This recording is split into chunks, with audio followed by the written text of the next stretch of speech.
10 seconds.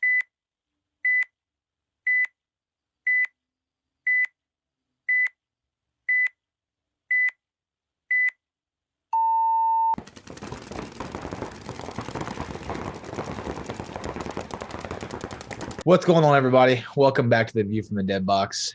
We are 1 week from NXL. We're actually not even a week. We're 2 days from NXL, roughly.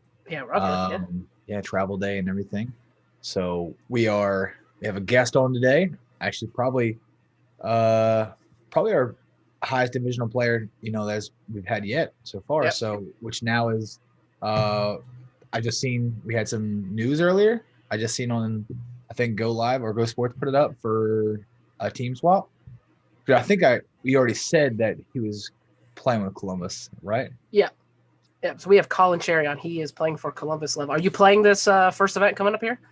Yes. Yep. We playing the Sunshine Open. We just got back from Florida practicing damage and mutiny.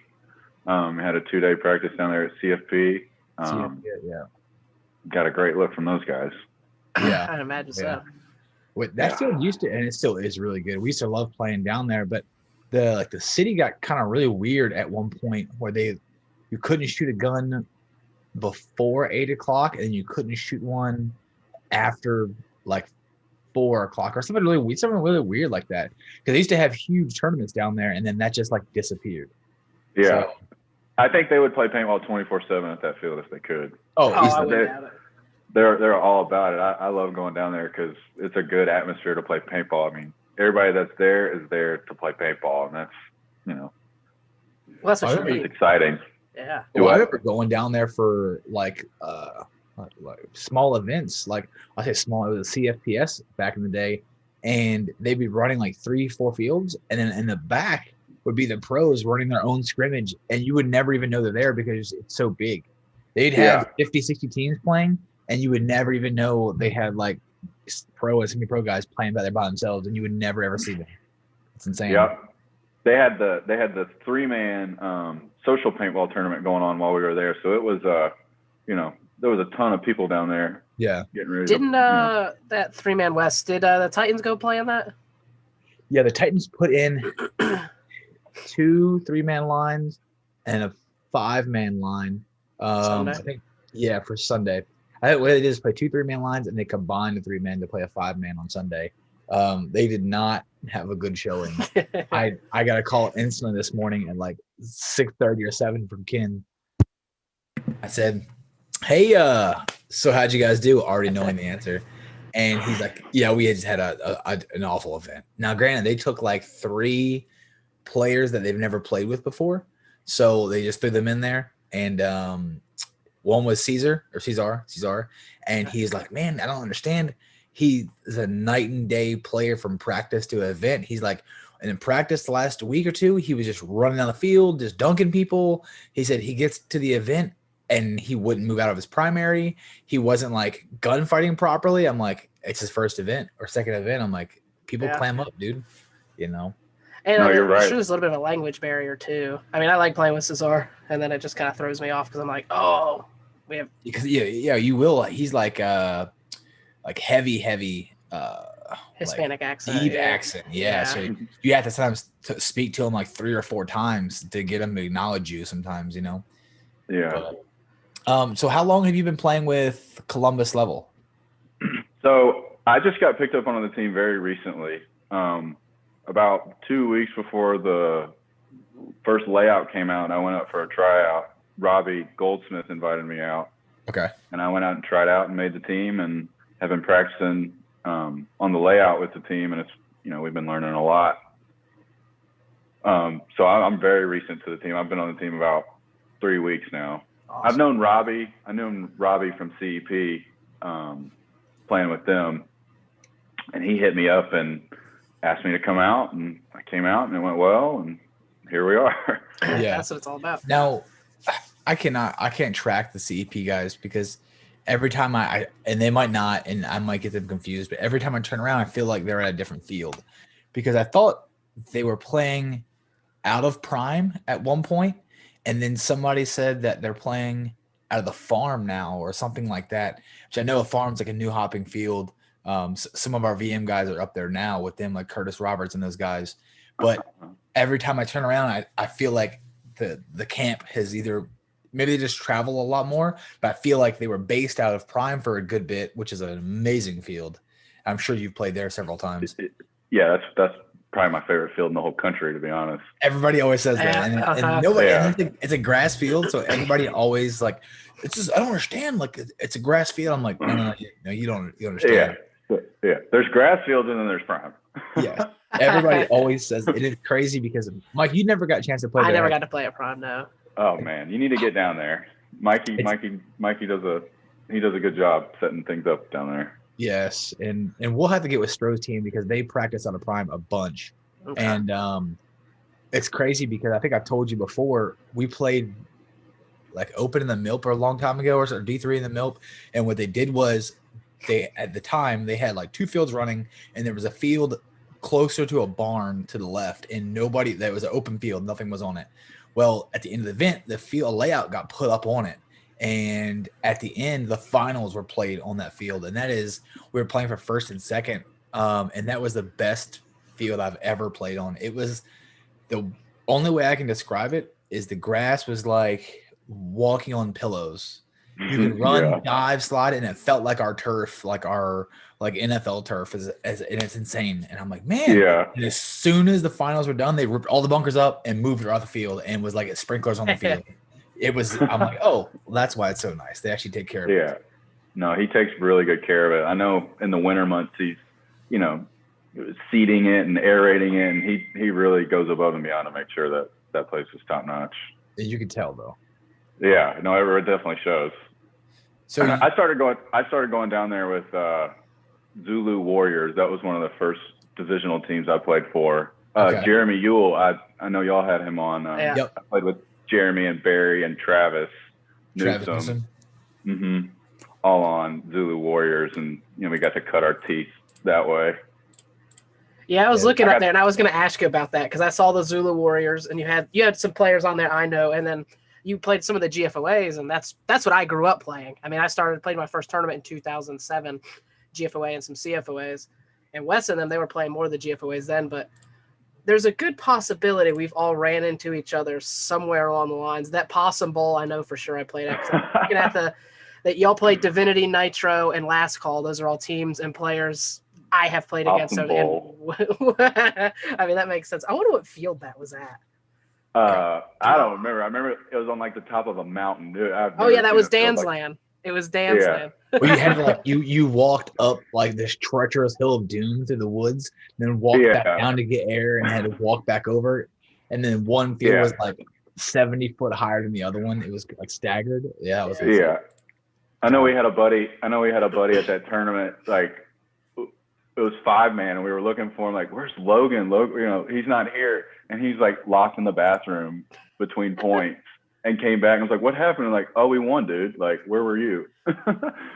Good God. So, Possum Bowl. Good memories. That is. Yeah, when I was playing the GFOA, it was kind of just getting like spun up, and the Open Division only had like maybe 8 to 10 teams. It was typically us, Last Call, Cross-Eyed, which is CEP. It was Cross-Eyed then, and then who was the other team we always played against? I felt like every event it was just us 4 at the top. There was one of the Augusta teams. I don't think. Was it Adrenaline Army? Maybe. No, I don't think they played much. They all played there, but they played under different people. Like they played with Alex Hicks, like Magically Delicious, and those guys, and they all played like Wes Ward and all those guys all played together, but like on different teams. Bobby Schubert and all those guys. Yeah. Southeastern Paintball. Yes, that's right. I feel like me and Jeremy talked about this before is we've never really played much together. But we've played a lot together. If that makes sense. Like I've always been at events he's been at, and we've played against each other a whole bunch, and we've only played with teammates wise only a few events. But we've always seemed to bump into each other at every event. It's just I don't know, that's how it works. Yeah, it's a tight knit, community down here. Everybody been playing for a long time, and Yeah. How'd you get your start? Like, what's the first time you played that you can remember? The first time I remember pretty clearly. my next door neighbor had a paintball gun, and him and his sister would be out there shooting. And I remember one day they were like shooting at, like, they had some woods in their backyard, and you would start on one side of the yard and, you know, run from tree to tree till you get to the other side, and they would shoot at you while you ran. Oh, you know, perfect. from their deck, you know. And I'm sure it's super safe. Yeah, I remember the first time I ran across, I put a motocross helmet on, and I remember running from tree to tree with this motocross helmet on, you know, pausing between each tree and just like watching him shoot at me, and I was like, you know, this is awesome. Like, man, I wish I could be shooting at somebody right now. For real, yeah, you know, and like I think his sister one time even like shot me from close range as like a joke, and you know, I was scared to death. But then she shot me, and I was like, oh, it's not so bad, you know? Yeah. So that was like the first time I got over my fear of getting shot by a paintball. Oh, yeah. But that was the first, so running from my tree to tree in my neighbor's backyard was the first time I'd had any sort of paintball experience. That's different than most. Most people, we get the birthday a lot when we ask people. Yeah. But me, I wasn't birthday. You weren't birthday either, were you, Wes? No. I think, like I said, I think my very first time was my dad's company outing, like over there by Chatham Parkway. Yeah. It's some wild He eventually had a birthday party, and I know I went and we played paintball, and that's when I remember I got hooked then. You know, I went and we had kind of been messing around in the backyard, but we showed up at, you know, Memphis Paintball Park. That's where I still play today. Showed up there, and they had all these, you know, like movie set type fields, you know, and theme fields. That's cool. And we went out there, and it was amazing. I'd never seen anything like it. And I was just hooked right away. Imagine if we would have had something like that near us, Wes. Yeah, no. We have always been, and we always say this, like geographically challenged. We are always bare minimum 2 hours from every big field, and then 4 hours from every like badass field. So we're always 4 hours from Atlanta, 4 hours from Orlando. We're 2 hours from Jacksonville, 2 hours from Charleston, 2 hours from Augusta. And it was kind of like, we never had a really top-notch high-end field here, because if so, we could have got all them guys to travel to us. So now we're kind of getting a very high-end field, and as we speak, it's being built slowly but surely every week, and we're starting to get teams to travel in because we're kind of like a centralized location to a lot of people, and it's easy to get teams from like that are all 2 hours away to all come here and meet up to play everybody, you know. So we're kind of getting like a little more lucky to do such things. But I mean, travel is like a necessity, you know. If you're gonna play top competition, you have to travel. I mean, yep, you have to. And we usually do, and we'll be going to Augusta here coming up very shortly. We were supposed to go last weekend, but some of the guys couldn't get off post and they were locked on, and then only like 2 of us were going to play the NXL. So it's just been a shit show. But the A43 guys have been coming down and scrimmaging against us like mainly every single big practice, and they're trying to get spun up at Augusta paintball. So I keep telling them, I told them like this week, I'm like, hey, you have my word. Next time a big scrimmage is up there, we will definitely go up there. Like, we owe you guys the visit. You guys came down like you're 3 times to our 1, so like it's only fair for us to go up there, you know.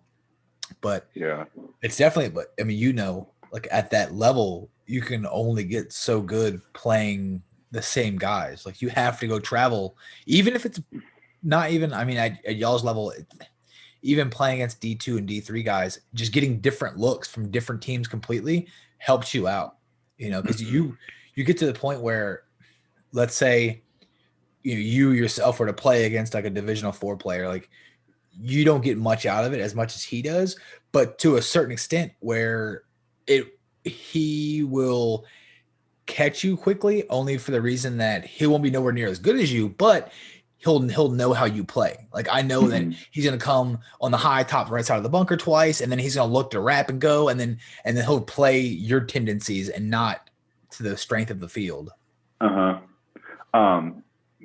Speaking about like the differences between pros and divisional players, is one thing I think divisional players have an advantage of is sometimes they're unpredictable.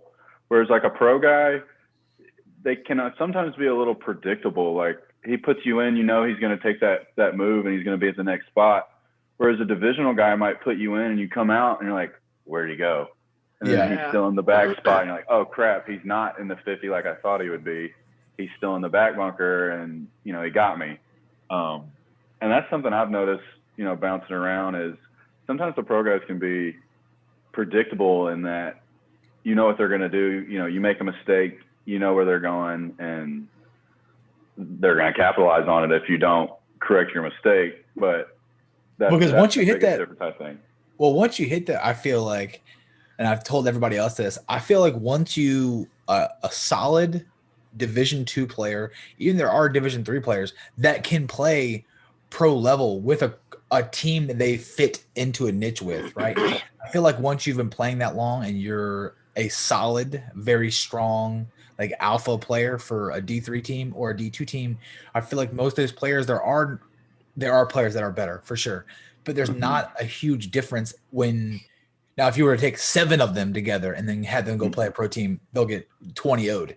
But if you were to funnel them into like a pro line, like a camp, I feel like, and you'll know better than I would of this, but I feel like a legit player in that division for getting funneled into a camp will kind of fit in as long as he has field knowledge and knows what he's doing. He blends in with the team and does his job. It's only a certain level of things to do.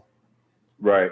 You're exactly right. I mean, I think lots of guys have great gun skills. You know, there are tons of Division II and Division III players that have a sweet snapshot, but they're not able to communicate well or have, like you said, field awareness, and they may struggle in that part of the game, which is, you know, everything in paintball. Like you can't do it by yourself.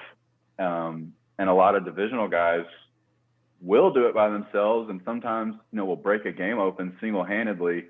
But in pro, I mean, you break a game open, they're going to put 3 guns on you and make sure that doesn't happen again. Yeah. And you have to be smart enough to know how to make the adjustment to know, like, okay, I've ran the 30 Dorito 3 times in a row. They're going to shoot for me. I got to do something else now. Yeah. You know, I think some divisional guys may not know how to adjust correctly to what better players are doing to them.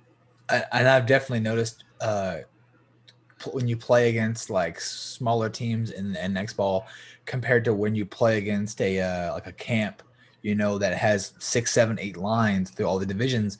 There's not that their players are better, but they're assigned jobs and they do their jobs a lot better than a lot of other players do them. Or, you know, I've always made my money on like gun battling guys. I will favor them to like feel that, let them get dominant so I can gun battle them back out and get my kill to so I can go do damage.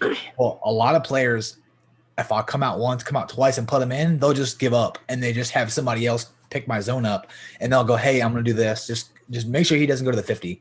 And then I'm like, well, fuck, man. Like I was hoping to kind of like bait you out to play a little bit more, you know?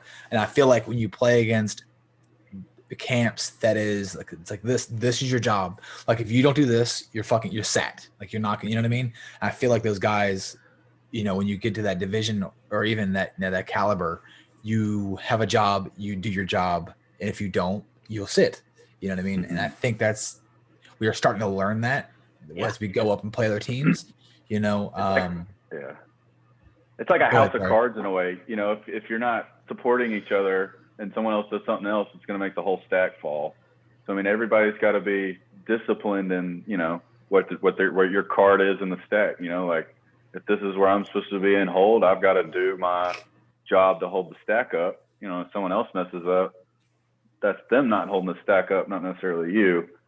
But as long as you're making sure, you know, you're doing your thing and you got your angles tight and right, you'll keep getting put on the field. And like you mentioned about chemistry, sometimes people just don't stack up well with each other. They just don't lean on each other well. And you got to lean on each other in paintball. You cannot do it by yourself. You know, it's much harder to fight against 5 guns than 1 gun. Oh, God, yeah. Yeah, when you get to the point when you're playing a team, you know, 8, 9, 10 times, it's like the best team will win.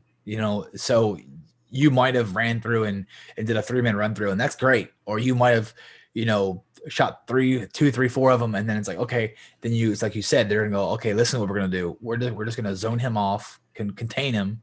Everybody else, we're gonna sit back, you know what I mean, and we're gonna do this, and they make the game plan for it. And I'll ask you, because we always thought we've never really had a dedicated coach to any of our lines, and I'm sure you've played on lines that probably have just a coach like that. That's his job. That's all. He doesn't play. He watches teams play. He scouts teams. He sets up game plans. How important do you feel having a dedicated coach to a team matters? Oh, it's a necessity for a top level team now. I played on teams where we've had player coaches. My coach now, Robbie Goldsmith, was a player coach for us on CEP, and you could tell sometimes it got difficult for him to understand like what happened within the point to know how to make an adjustment. He comes off, we've all got shot and he was the last one alive or something. And we're like, what do we do, coach? And he's like, well, I don't know. I got to wipe all this paint off my face, versus when he can sit back and observe the whole game, he can take in all the information that's happening on the field, what we're doing, what they're doing, and then put us in the right positions from there. I think that's what a good coach really does, is just put your player in a position to succeed. Sometimes a coach might try to get a player to do something he's not able to do or uncomfortable doing, and they get out of sorts. But if you can put a guy, in a comfortable situation and kind of lead him to what he's supposed to be doing, then that's when a good player can really shine, when you just let him focus on his one role and getting a rhythm on that, one line down the field. And that helps a lot. Having a coach really makes a big, big difference. Oh yeah. Me and Wes both have taken the player coach role. And then I've went a few times where I'm like, I'm just going to coach. I just need to see what's going on. And at first it was a lot Wes doing it himself. He would be the player coach and he'd be walking off, and I'd be more tell him, hey, this is what I saw, this, that, and the other. And then finally we were like, just one of us be the player coach. And it's we still kind of share that role, I would say. And along with Chuck, our other teammate, he'll kind of jump in if he's playing on the other line or whatever. But I've helped coach one of his veteran militia lines and one of the other ones. And I can see just the relief come off Wes when it's like he can come off the field and I can literally point at people and say, you're playing the 1. The 1 is here, the 2, the 3, the 4, and the 5. This is your job here, here, here, here. And then I always give Wes the option. If it's him or another player, I'll say, if someone calls an audible on the field, it comes from this player. If that player's not on, it's this player. And that's it. Don't listen to anybody else. Just so you don't have too many cooks in the kitchen. Because that's been a problem too, where you have 7 or 8 people who all are good and have the knowledge to put good info in. But then it's like a million people putting it in there. It's like, nothing gets done. It's back to square one. Why the fuck is a coach here? Yeah. And a good coach will be able to take all that information and, make the right decision. Somebody might be saying a lot and might have some good ideas. They might also be wrong about some things. Yeah. And he can say, no, this isn't right here, but you're doing great here. Let's keep doing this. You keep doing this. You keep doing this. You keep doing this, and we'll work on it from there. Just piecing your stack of cards together. And while we're on the topic of coaching, so Josh Partridge, he's the one that introduced me to you. So are you coaching one of his team now, or how did you and Josh meet? Because a couple of the other teammates know Josh from when he was down in this area. So yeah, I met Josh at Memphis, the Memphis Paintball Park. There's a couple D4, D5 teams playing up there now, and I go up there.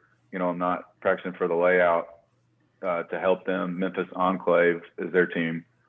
We just played the first TXL a couple weeks ago, and I think they got 5th. We just barely missed the cut. 6th, I think. I don't remember. We missed the cut. That's rough. Yeah.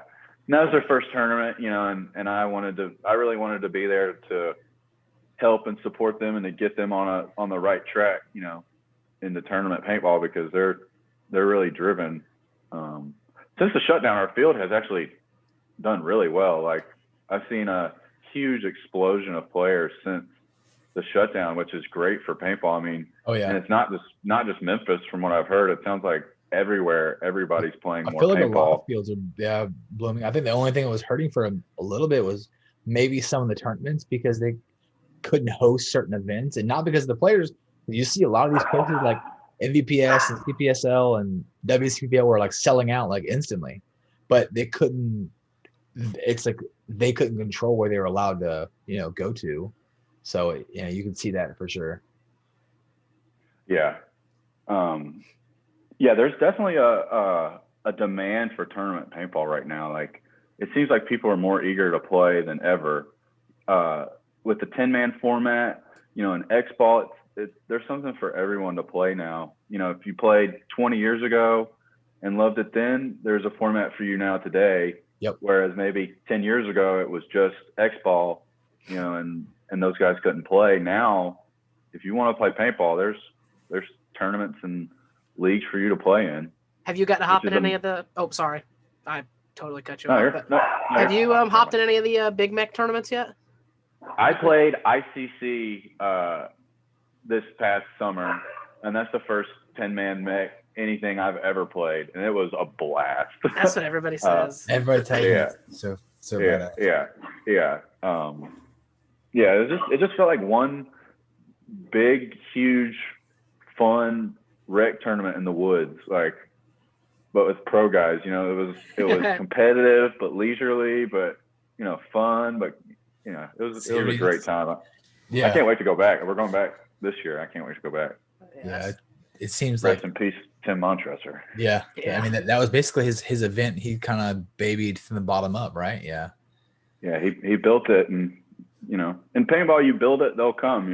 And yes. He built it, and they're coming, and I'll keep going for as long as I can. My dad was just saying that the other day. He looked at me. He goes, "Y'all travel." Like we talked about this earlier, but like build it, they will come. He was like, "Y'all will travel 4 hours." I'm like, yeah. I was like, now my limit, just because I'm playing Division 4. I'm like, I'm not traveling more than about 6 hours for an event. That's kind of it. After that, I'll be like, I can pass that one up. But I was like, when I was younger, I would have traveled till someone wouldn't drive me any further, really. Yeah. But, yeah. My first big tournament I went to, my mom drove me to a CFOA, and it was 14 hours away in Rock Hill, South Carolina. Yeah. I remember sleeping on the floorboard at like 2 a.m, waiting to get there. Mom just cruising me around. My mom has really helped me in paintball a lot. I would not be able to keep playing paintball if it was not for my support from my mom. She's a big paintball fan. She'll be in Florida. Sweet. Awesome. That'll be fun. It's always different playing around family too. I mean, Wes, his brother played, and then his dad played too. And my parents never played tournaments or anything, but my dad, he watches most of my events, and he's always like, it's just different. He likes anything competitive, and that's how I am too. If I'm like, oh, I can do that competitively, let's do the competitive side of whatever the fuck I'm doing. So that's cool about paintball is such a community sport. Everybody knows everybody. Some of my best friends I only see 4 or 5 times a year, but you just pick up right where you left off, and someone plays paintball, and you automatically have something to talk about. Like, oh, you play paintball? Like, oh, why didn't you say so? Like. Yeah, exactly. So. So, what are your thoughts on this layout for this NXL? It's crazy fast. Bunkers everywhere. Centers intense. D side's intense. The snake side can break games open. If you get the right opportunity. All of these new layouts are pretty hyper aggressive. There's just so many big bunkers on the field that it's hard not to play aggressive. Like, there's just all these big bricks on the 50 that it's like, it's hard to shoot guys if they just keep running. Yeah. I was playing up the center a lot when we were doing it, and Wes was mostly playing Dorito side. Now, every time I went up in the center, I'm like, nobody shot at me. Like, I'd get in there and be like, I'm a big target. Why the fuck did anybody shoot at me? And then, like, I got hit one time going up there, and I'm like, oh, good. Someone finally shot over this way. Like, yeah, it's a tricky field. Like, you look at the center, and you're like, oh, yeah, I can get up there. But then sometimes you run, and they shoot up the center, and you're like, no, there's no way I can make the center. Yeah. So it's a very, like, I don't know, white and black kind of field. Like, anything can happen. But this is one of the trickier layouts I've seen. Well, I think the whole layout, when we were at the last event that got canceled, we were about to play the MVPS. I'm not sure if you heard or not, the hurricane that came through. That was wild. Yes. Well, we were we were like, we all went to dinner afterwards. We're like, damn, they canceled the event. And I was like, man, I'm kind of glad they canceled the event. I'm like, because that layout was shit. And I'm like, I did not want to play that layout. I'm like, so I'm kind of relieved and pissed that I'm already in the drive down here. I'm like, I miss traditional fields, like hard D side, ladder snake, the corner on the snake can guard it. I'm like, I miss that. And then Chuck and them guys are like, he's like, okay, Mr. Circa 2012, like that just doesn't happen anymore. And then 1 week later, it's like NXL release, boom, and it's like full on classic layout. I'm like, thank fucking God. Right. I'm like, Jesus, dude. I'm like, it's just, if I feel like at home, I feel like if I want to go play snake, I can play snake. If I want to go run down Dorito side, you can get to the brick in like 10 seconds, and not be seen. It's insane. And I heard on one of your previous I'm sorry, I didn't mean to. No, you're good, man. You were talking about how this layout reminds you of a Laydown X, and yes. I think it's a lot like that. You can get up there easily and shut a side down, but then it's like, is someone on the other side of me? Can I run through? Or you're a little unsure. It's like you're always unsure on the field, which is not a good feeling to have. No. But that's just kind of the nature of this field is you kind of got to go into guns unsure a little bit until you figure it out, but you got to figure it out quick. Yes. I feel like you can definitely lose people very easy up the inside. And a couple times I've seen guys go up and we call it the X and then back up into the wedges for like a second. And then you'll call a run for the X, go through, and he's not there. You're like, and he's backed up like into the like snake side wedge. You're like, oh shit. Like, yeah, we saw a lot of that. Yeah, that center gets so tricky. There's so many places you can sneak in and hide. I saw a point where a guy was running down D side, got to the 50, and there was a guy in his wedge, and they did not see each other. And then our dude comes up, shoots the guy behind him, still doesn't see the guy past him in the 50, and just runs and hits the buzzer. And then the guy at the Dorito 50 is like, what happened? And he's like, oh, there was a guy you just ran past. You didn't even see him, And that's just how this center is. It's just there's so much going on in there, and there's so many bunkers that you really got to keep an eye on it because they can get lost and be in there, and you don't even know it. Did you see a lot of guys disappearing up in the inside early, like on the break to the other team's wedges sometimes? Yeah, totally. Yeah. Okay. Because I did it like 2 times last weekend. We didn't know if it was a fluke, so we did it like 2 times this weekend on the opposite side just to see.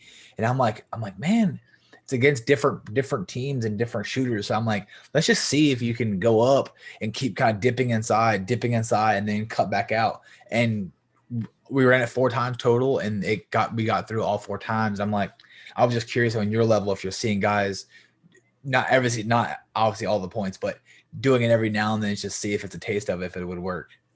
Oh, I mean, I would say every other point somebody was running through the middle.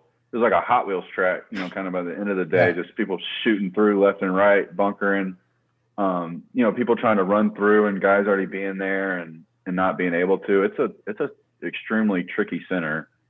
So we'll see who has the moxie to get up in there and keep getting in there. And just keep taking the shots because a lot of guys are all about it, like going through and just dunking somebody. But typically when that happens, you wear it. And after like the 3rd time doing that, you're like, man, I am really tired of wearing it every time I come through here. Like, this is getting bad.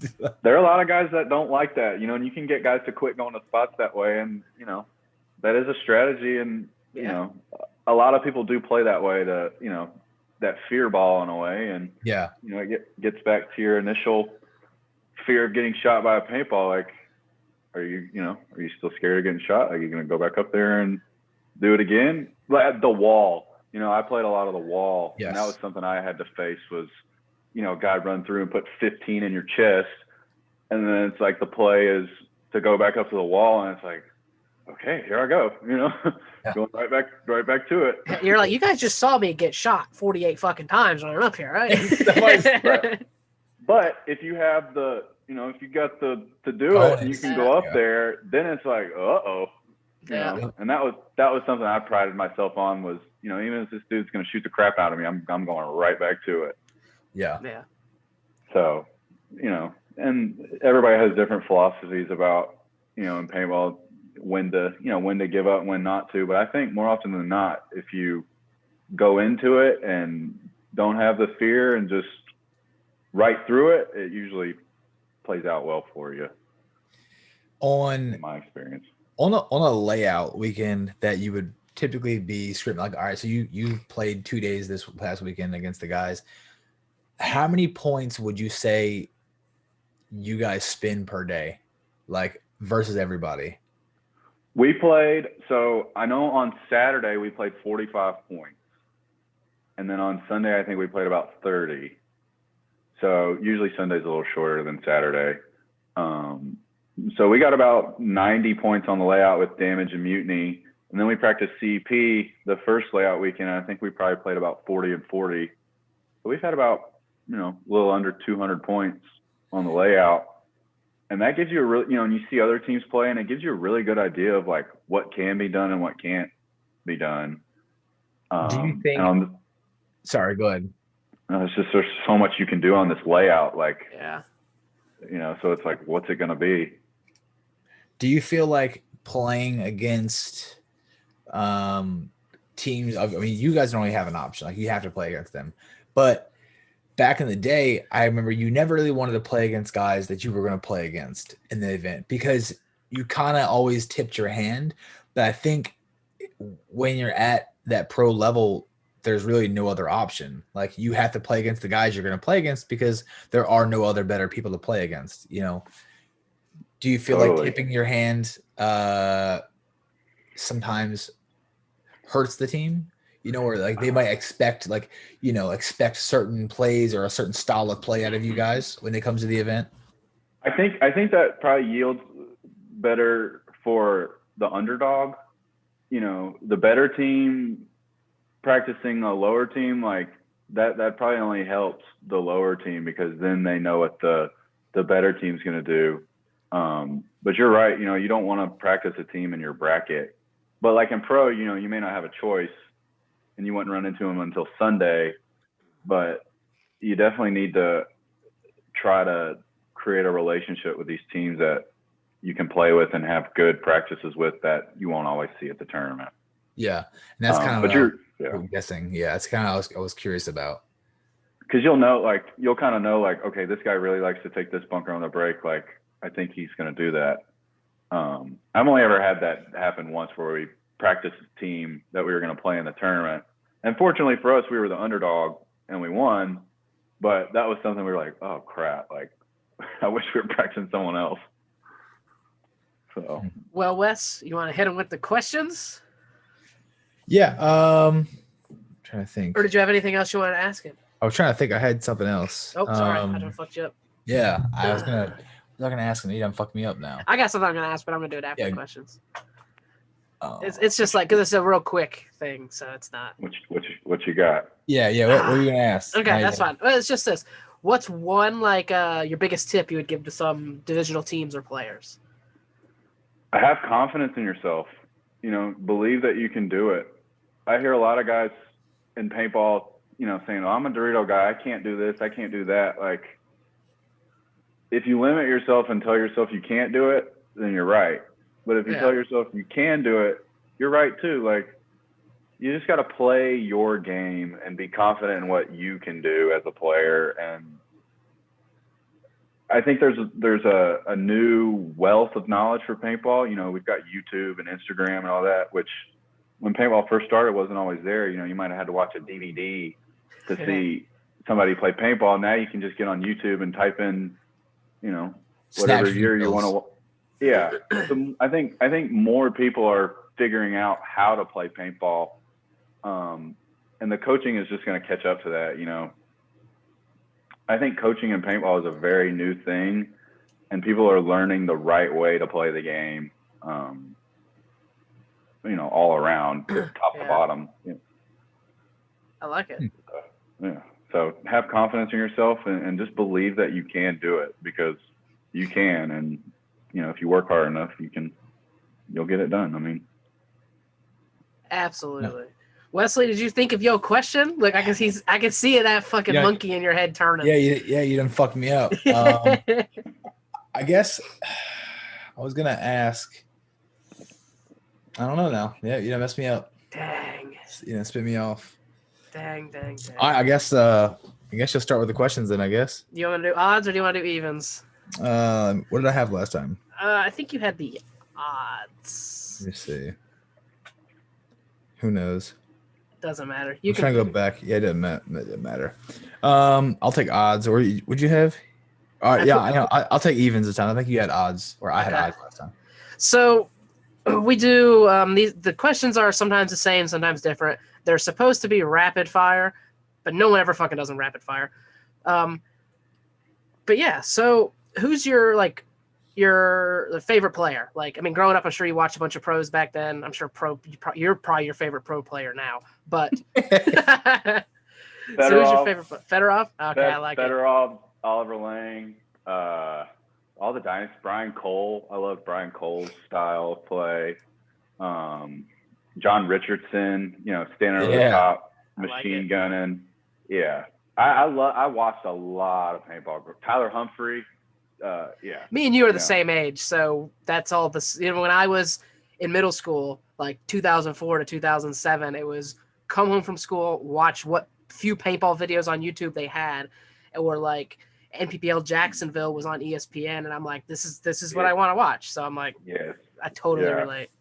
Well, all those guys from like that whole, I know we always talk about this, but that grit, I feel that all those three players like BC, John Richardson, Lucius Blackburn, Tyler Humphreys, they all had like a grit and like a grind to them, though they didn't really play like a lot of the other, like Oliver, when you watch a lot of his, he always had like swag. It was always like smooth, elegant, like watch him play. Lucius and like Tyler were like wide open, smashing the ground as hard as they can, fly down the field, and like dunk somebody. It's like, okay, all right, sweet, let's go do that again. And it's like, in your face attitude. Yeah, I think that in your face attitude really just goes a long way in paintball. Like if you can keep a guy on your heels in paintball, he can't get that good shot on you. And if you're always downhill attacking that guy, he can never get on his feet enough to, get back in the fight.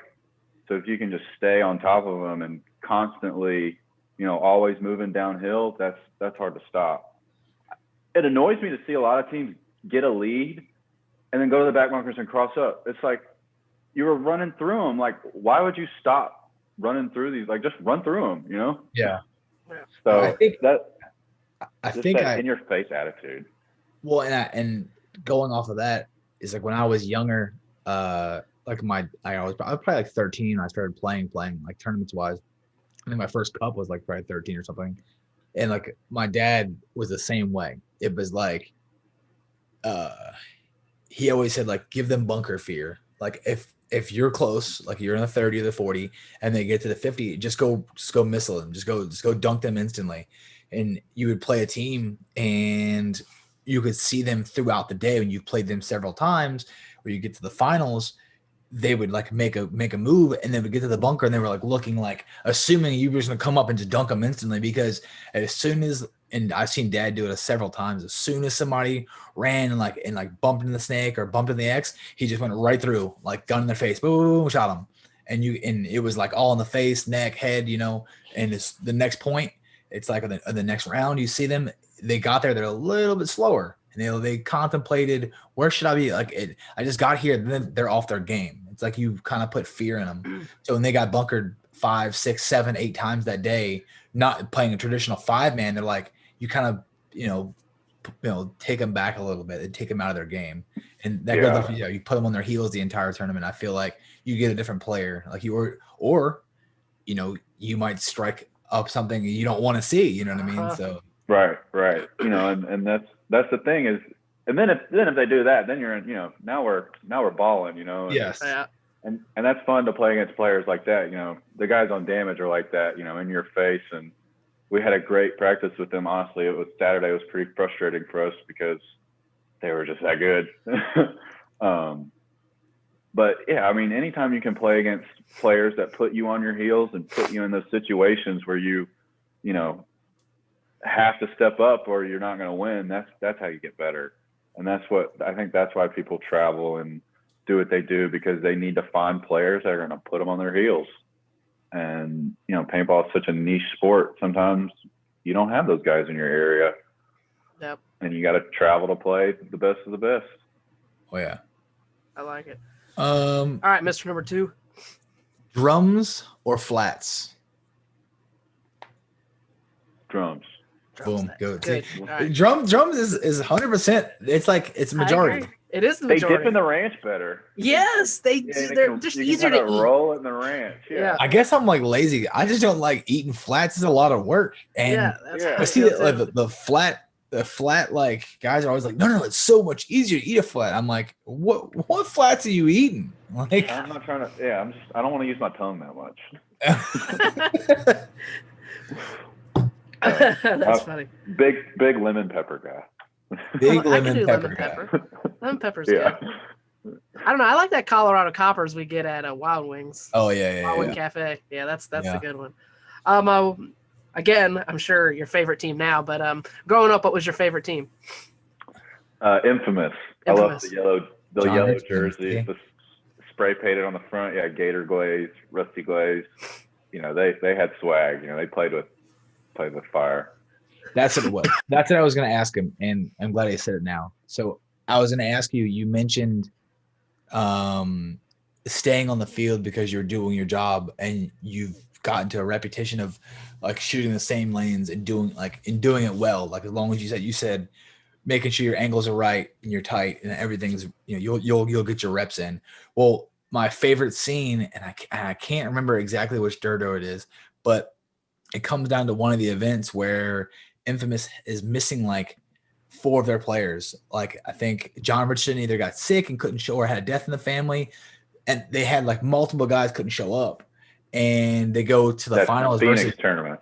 Yes, and it's like crazy hot, and they go to the event, and then they only had like 6 or 7, but they play against XFactor, I think, and XFactor is like thinking they played all day. They're fine. They only have 6 guys. Like, we're just going to steamroll these dudes.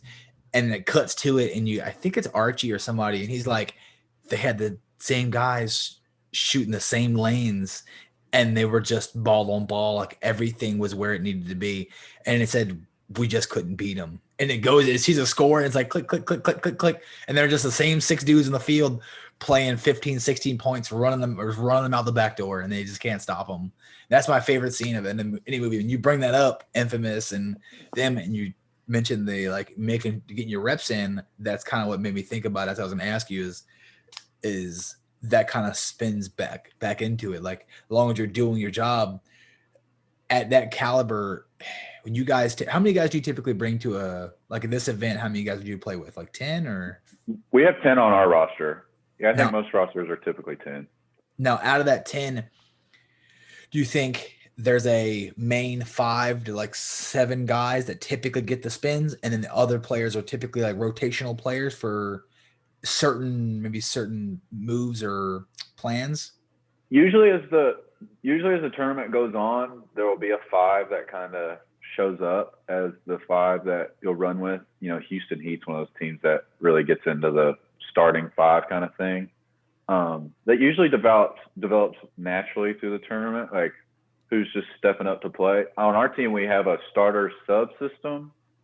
So I think that's, you've got 2 guys that are playing kind of one position, and they're doing the same role. So like each guy on the team kind of shares a role, and that'll naturally, one guy might be playing better than the other. So naturally you're going to have a 5 that step up and are playing well, and that's the 5 that you usually roll with, and those guys will get into a rhythm, and you just get into a good rhythm on the field, and you start hitting your shots, and you got one guy that's just not missing his shot, so it's like, okay, we're keeping him in, this guy's in and this guy's in, where you might, maybe you have a 1 who plays a lot and is very physically exerting, and he's got to come out, and that's when you sub him in. But getting guys into a rhythm is huge. Yeah. Well, I can see when you mentioned like you played 200 points in the layout roughly. Like everybody has had the same amount of. I'm sure people play more than the others, but everybody has a good comprehension of how the field's working right now. Yeah. And then you'll see it throughout the event. Like like you said, like these guys are these 5 are playing like great, and we've noticed in all divisions, from 2 and down, there'll be players on the sidelines that aren't getting as many spins, and not because they're a worse player or anything like that, but these 5 are just doing the job, and they're going in and they're just wrecking house. And it's like, if you win, you stay. This is how it works. At your level now, do you see guys still kind of get mad or maybe throw not a temper tantrum, but maybe kind of get mad that they're not playing as many points, or think like, hey, I'm just as good as this dude. Like, why am I not playing that role? Do you see that out there? Yeah, totally. No, there's guys that, I think there are people that probably think they should play every point, and there's guys that shouldn't play every point, or, but there are definitely people that, do better in a rhythm situation. It's person to person. I like to play every point. I love to get into rhythms. I don't like to sit at all. I feel like that throws me off my rhythm in a way. What the guy's doing on the field, and your matchup, kind of who you have, and knowing what he's going to do out there. But yeah, it's important to get into a rhythm. I like it. Yep. Is it my turn here? Yeah, number 4. Yep. We told you these weren't quick. Yeah. Well, I got back to the questions I wanted to ask. What is your most memorable event you've ever played? Most memorable, winning Cleveland semi-pro with PC Katana. That was pretty memorable. That was my first national win. And we had just come off. That was our second finals. We had just come off taking second in Nashville. So that was a very relieving win. It was the 4th tournament of the season, right before World Cup. We were feeling like we were on a good roll. I remember we felt like we should have won the Nashville tournament, but we didn't. We got second. And then we won the Cleveland tournament. And that was just like a yes, we are that good, and we do deserve to be here. And that gave us some really good mojo going into World Cup. Going into World Cup that year, we were really riding high on that. Heck yeah. That win. What's your favorite superhero? Spider-Man. Spider-Man. Oh, that's different. I don't think we've got Spider-Man yet. No. Favorite gun you've ever owned or have still currently owned? I actually just sold it not too long ago. It was a ShockTech DM4 with the blue to white Waterfall Fade. Is that is the 4 or the 5 that has the loop trigger that goes back into the gun that the frame's cut out for? Is it the 5? I think that's the 5. Mine had an ultralight frame on it, so okay. But I think the 5 had the bigger grip on it. That gun shot fantastic even until the day I sold it. Those old matrices. And they didn't make. It had to be the 4. One of them, I remember they only made a very, very, very few hand select, a couple of them. And I think Danny Love, kept 2 personally. And they only had 10 or something like that were sent out. There's something crazy low like that. I remember they were having an issue milling the sides of the guns, and they were milling very thin, and the chambers were blowing out in the back. So they were trying to, because they were huge and bulky back in the day. I remember them talking about they were milling them down as thin as they can get them, cut all the weight off, because they were like bricks back in the day. But that is an amazing piece. I think Johnny just picked up one of those. I was going to ask you, did you have one of those? Or you had a ShockTech Timmy? That's what you had. I had everything ShockTech made, including shockers. The shockers, Timmys, cockers, had everything except DM. Now I had a DM4 and a 5. I just did not have a ShockTech, and that was probably one that I'll just now they're just insane. Now to find a whole piece together ShockTech, even if it's not in pristine shape, it's $1,000 easily. Yeah. It's insane. My number 7. Yeah. How do you like your steak cooked? Medium. Okay, good. Boom. Maybe medium rare. Depends on where I'm going. That's fair. That's fair. This is typically your question. That's it. I've never asked evens. Hard or soft? Hard. There you go. There you See, go. I thought that too. I was like, I wonder how he's going to do that. Swapping these up.